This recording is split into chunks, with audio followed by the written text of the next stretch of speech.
Certo, estou a explorar cada milagre eucarístico cientificamente verificado e mais tarde mostrarei como um detalhe encontrado em cada estudo se conecta até ao sudário de Turim. O primeiro milagre eucarístico registrado aconteceu em Lanciano, Itália, no início do século VIII. Num mosteiro na cidade, havia um padre que duvidava que o pão e o vinho pudessem realmente se tornar o corpo e o sangue de Jesus. Um dia, ele estava celebrando a missa e no momento da consagração, enquanto o padre dizia, "Este é o meu corpo, este é o meu sangue", a hóstia em seus dedos visivelmente se transformou em carne viva e o vinho em sangue fresco. É certo que essa é uma história antiga, uma história muito antiga e poderia ser facilmente descartada como um mito sem provas, exceto que o pedaço circular de carne e o sangue que havia se formado em 5 panos distintos foi preservado num ostensório por mais de 1000 anos. E em 1970, este sujeito o retirou e o estudou. Dr. Eduardo Lenoli, patologista e químico, conduziu um estudo clínico completo em laboratório, assistido pelo Dr. Ruggero Bertelli, da Universidade de Siena. Suas descobertas foram impressionantes. A carne era músculo cardíaco humano do miocárdio, o ventrículo esquerdo do coração e o tipo sanguíneo era AB positivo. Lembre-se desse detalhe porque é importante para ver como a evidência de todos esses milagres eucarísticos se conecta. O que é ainda mais louco é que as proteínas, minerais e proporções no sangue eram consistentes com sangue humano fresco, apesar de ter sido mantido num recipiente não selado por 1200 anos. As amostras também não continham conservantes e não mostravam sinal de corrupção. Além disso, Lenoli concluiu que apenas um anatomista habilidoso poderia extrair um corte circular tão perfeito de um coração humano, um feito inconcebível no século VIII. Hoje, as relíquias são preservadas na mesma custódia acima do altar-mor da Igreja de São Francisco, onde a carne ainda mantém um tom rosado natural quando iluminada pela luz. Ora, embora este estudo tenha sido conduzido sob critérios científicos rigorosos, um cético poderia acusar os cientistas de mentir. Afinal, Lenoli sabia que estudava um suposto milagre e ele próprio era católico. Isso, obviamente, não desprova este milagre. Mas se você é cético, espere até ver este próximo milagre eucarístico. Este não aconteceu num passado distante. Aconteceu há apenas 30 anos em Buenos Aires, Argentina. No início dos anos 90, vários eventos misteriosos envolvendo a Eucaristia foram relatados na paróquia de Santa Maria, em Buenos Aires.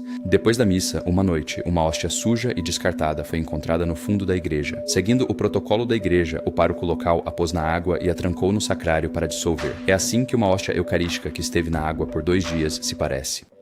Uma hóstia não consagrada, só para deixar claro. Mas quando o padre Alejandro, o pároco da igreja de Santa Maria, foi verificar a hóstia poucos dias depois, foi isto que ele encontrou. Ela havia se transformado no que parecia ser carne ensanguentada. Ele alertou imediatamente o arcebispo, que ordenou que esta fotografia fosse tirada. E a propósito, o arcebispo de Buenos Aires na época era Sua Excelência Jorge Bergoglio, o futuro Papa Francisco. Anos depois, ele encarregou o neurocientista Dr. Ricardo Castanon Gomes, um ateu convicto, para liderar uma rigorosa investigação científica. Amostras foram enviadas anonimamente a laboratórios pelo mundo. Um especialista, Dr. Frederick Zudibia, patologista e cardiologista da Universidade de Colômbia, informou que as amostras recebidas eram tecido cardíaco humano do ventrículo esquerdo, e não apenas tecido cardíaco humano, mas tecido cardíaco humano vivo. São os núcleos e estão definitivamente bem preservados. De um indivíduo sob estresse extremo, como se tivesse sido espancado ou estivesse sufocado. Ora, isso pode parecer muito estranho a princípio, mas na verdade faz todo o sentido com o que nós, como católicos, entendemos ser verdade sobre a Eucaristia. Mais sobre isso antes do fim do vídeo. Novamente, o tipo sanguíneo foi identificado como AB positivo. O sangue AB positivo não é só um dos tipos mais raros do mundo, menos de 4% da população o tem, mas todo milagre eucarístico estudado continha sangue AB positivo. E não só isso, um estudo de 2024 do Sudário de Turim, que para muitos fiéis o confirmou como o verdadeiro lençol funerário de Jesus, mostrou que havia sido manchado com sangue AB positivo. Agora lembrem-se, o Dr. Zugib não sabia de nada sobre esta amostra quando a recebeu. Ele conduziu seus estudos de forma completamente anônima, e quando descobriu que tinha sido retirada de uma hóstia eucarística consagrada, ele silenciou-se e depois simplesmente declarou: "Este coração estava vivo no momento em que a amostra foi colhida." Sabe, eu escrevi mais de 100 artigos de cardiologia. O coração é uma área que domino. Sim, se você está cético, lembre-se que este estudo foi conduzido completamente anonimamente e foi liderado por um ateu convicto. Mas suas investigações sobre milagres eucarísticos não terminam aí, e isso acabaria por mudar a vida dele. Mas para ver isso, temos que avançar um pouco. Apenas 10 anos depois, num retiro paroquial em Tixtla, México, 2 padres e uma freira estavam a distribuir a Sagrada Comunhão quando algo extraordinário aconteceu. A freira, servindo como ministra extraordinária, virou-se para o padre ao lado dela, com lágrimas nos olhos. A hóstia consagrada no cibório que ela segurava começou a escorrer um líquido vermelho escuro. O bispo local, Alejo Zavala Castro, veio imediatamente vê-lo pessoalmente. Ele guardou a hóstia e convocou uma comissão teológica para estudar o evento. Em 2009, ele convidou o Dr. Gomes para liderar uma análise científica completa. Durante mais de 3 anos de pesquisa, especialistas forenses realizaram múltiplos estudos independentes. A substância avermelhada foi confirmada como sendo sangue humano tipo AB positivo, contendo hemoglobina e DNA humano, mas, misteriosamente, eles não conseguiram sequenciá-lo. E este é um detalhe importante, porque mais tarde vou mostrar como isso se alinha com algo muito específico que a Igreja Católica sempre ensinou sobre Jesus. Além disso, 2 análises distintas, usando métodos diferentes, confirmaram que o sangue havia saído de dentro do hospedeiro, excluindo a possibilidade de adulteração externa. Sob o microscópio, pesquisadores encontraram glóbulos brancos e vermelhos intactos e macrófagos, indicando tecido vivo. A amostra foi identificada como miocárdio, músculo cardíaco, o tecido do coração humano. Após uma análise exaustiva, o bispo Zavala Castro declarou oficialmente o evento como um milagre eucarístico no ano de 2013. Assim, após conduzir não uma, mas 2 rigorosas investigações científicas sobre milagres eucarísticos, ambas produzindo os mesmos resultados: sangue tipo AB positivo, tecido cardíaco humano vivo, e um genoma impossível de sequenciar. Dr. Ricardo Casanon Gomes ficou tão profundamente comovido pela evidência que abandonou seu ateísmo e se converteu ao catolicismo. Agora quero falar sobre essa coisa estranha do DNA que encontraram e como não conseguiram extraí-lo ou sequenciá-lo. Mas primeiro temos que analisar mais um milagre eucarístico, e este é ainda mais recente. No Natal de 2013, numa pequena paróquia em Legnica, Polônia, uma hóstia consagrada caiu acidentalmente ao chão durante a comunhão. Seguindo o protocolo da igreja, foi colocado em água e guardado para dissolver. Mas nos dias seguintes, começou a mudar de cor, formando estrias vermelho-escuras. Amostras foram enviadas para testes forenses, e os resultados foram idênticos a todos os outros casos verificados que vimos. A substância vermelha foi identificada como tecido cardíaco humano, especificamente miocárdio do ventrículo esquerdo do coração humano, o que é um detalhe muito específico que vimos em todos os casos até agora. Mas explicarei isso melhor em 1 minuto. Análises adicionais revelaram sinais claros de danos teciduais, lesões compatíveis com estresse e sofrimento extremos. O DNA era humano, e apesar de múltiplas tentativas, nenhum perfil genético pôde ser extraído.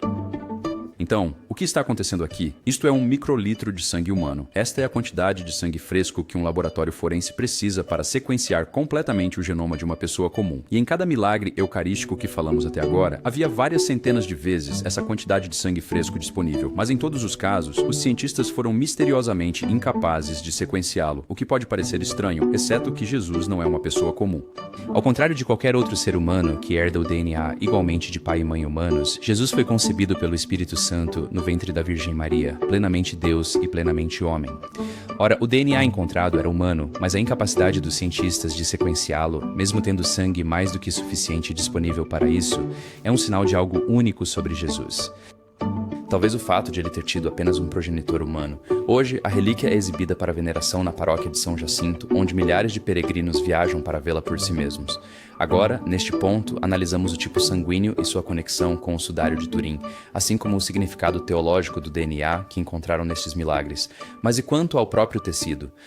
Por que é sempre tecido cardíaco humano, especificamente do ventrículo esquerdo? Bem, o ventrículo esquerdo é a câmara mais forte do coração e é responsável por bombear sangue oxigenado e rico em nutrientes para todo o corpo, mantendo-o vivo. Fiquei confuso com isso a princípio, e acontece que isso realmente conecta os pontos entre 2 verdades teológicas críticas. Primeiro, como católicos, a Eucaristia é a fonte e o ápice da nossa fé, a própria vida da Igreja. E a Igreja, cremos, é o corpo místico de Cristo. Também cremos que o Sagrado Coração de Jesus é a fonte e o sustento da vida divina da Igreja.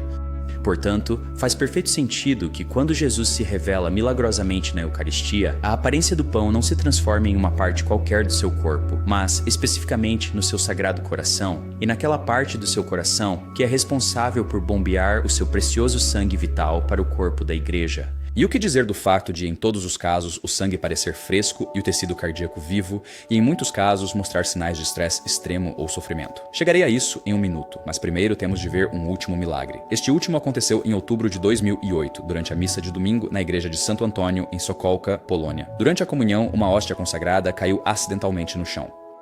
Uma mulher, ao receber a Eucaristia, alertou o padre, que pôs a hóstia num pequeno vaso de prata com água benta e a trancou no cofre da paróquia com os cálices. Uma semana depois, em 19 de outubro, a sacristã, irmã Júlia Dubowski, abriu o cofre e o que viu a deixou tremendo. A hóstia não havia se dissolvido. Em seu centro havia coágulos vermelho escuros, como se sangue tivesse encharcado a superfície branca. Ela chamou o pároco, que após examiná-la com outros 2 padres, contatou imediatamente o arcebispo. Por sua ordem, a hóstia foi retirada da água e colocada sobre um corporal branco. Em 2009, amostras foram enviadas a 2 histopatologistas da Universidade Médica de Bialystok. Sob análise microscópica e eletrônica, eles descobriram que a substância vermelha era tecido cardíaco de uma pessoa viva em estado de agonia. Então, qual a importância disso? Bem, a Eucaristia não é apenas o corpo e o sangue de Jesus. É uma representação do sacrifício de Jesus na cruz, transcendendo tempo e espaços.